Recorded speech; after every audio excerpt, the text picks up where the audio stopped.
he's a craftsman just with language. He just does a beautiful job of taking a simple idea and turning it into something just beautiful and profound about yourself, about the human condition. Hey folks, we're going to catch up with Danny today and see what he's been digging into with the books. All right, Danny, what you been reading? Okay, Botton, Alain de Botton, School of Life and Emotional Education. Started this a while back, finished it last week while on a quick vacation. I finished it and I will probably pick it up in a month and read it again. That's how packed it is with information about. The best way to describe it would be a treatise on what it means to be emotionally mature. From self-deception to how we lie to ourselves, from projection to pouting to all sorts of stuff, kindness, wisdom, but it's introspective, and he's a craftsman just with language. He just does a beautiful job of taking a simple idea and turning it into something just beautiful and profound about yourself, about the human condition, about psychology. So it's, I would call it self-help, but on another level. He's a philosopher, actually. Okay. And, go ahead. Would you, have you read him before, or what attracted you to this book? Did you research, or did somebody recommend it? Yeah, good question. So I actually listened to an interview with Krista Tippett on Bean, so she's one of my favorites. So he has visited her show probably twice. And then I think he's probably done a couple of TED Talks. He's actually responsible for writing what was probably the most read article in the New York Times a couple of years back, called Why You Will Marry the Wrong Person, which is a catchy title. And it was, I think it still holds the record for the most read article in the New York Times. Yeah. Okay, he's been an ongoing favorite of many of the customers here. Yeah.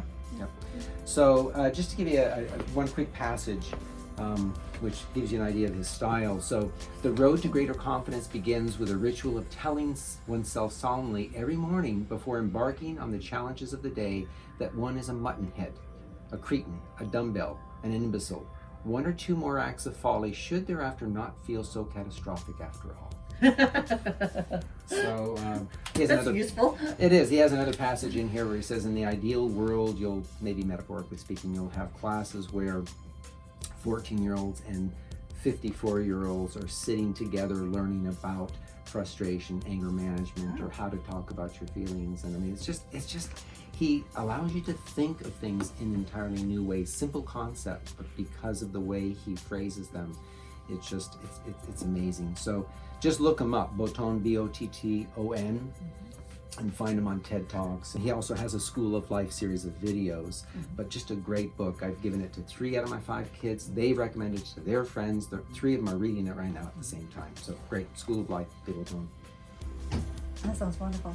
Yeah. And can you pick it up and put it down like in segments, or is it just best to dig in and keep going? You can, which is the best part of many nonfiction books. So I think there's 3 or 4 sections, but you can definitely do that. But it was so good, it didn't, and it's all marked up. I mean, he has a whole chapter in here on therapy and why therapy can be good.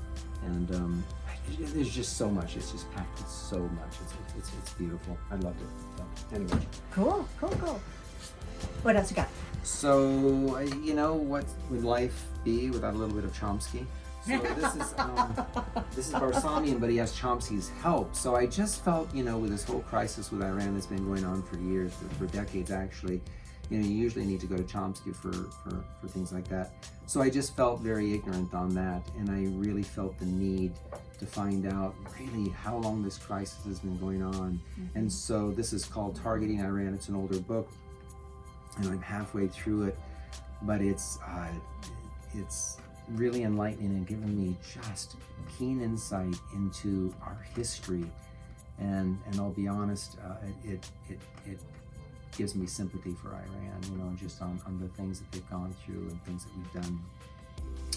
But anyhow, I always recommend Chompsky when it comes to history or international relations and things like that. You can find him too, Googling, but it's great. I'm only halfway through, but it's great.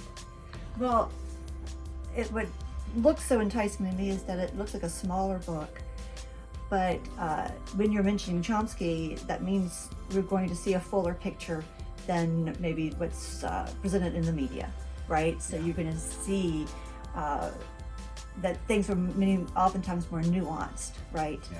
And so to accomplish that in a small book, is this a good book to read as an introduction to that area? Yeah, and I have to remember, this is Barsamian, but with Chompsky, with notes by Chompsky, yeah. And Chomsky's just so solid. I mean, he's written over 100 books, but he's in his 80s now. And yeah, for me, yeah, and I can't, it is an introduction. And so it's an fairly easy read and well written. And so for me at this level, where I'm just being introduced to this topic of Iran, yeah, I would say a great book to start with for sure. Oh, great.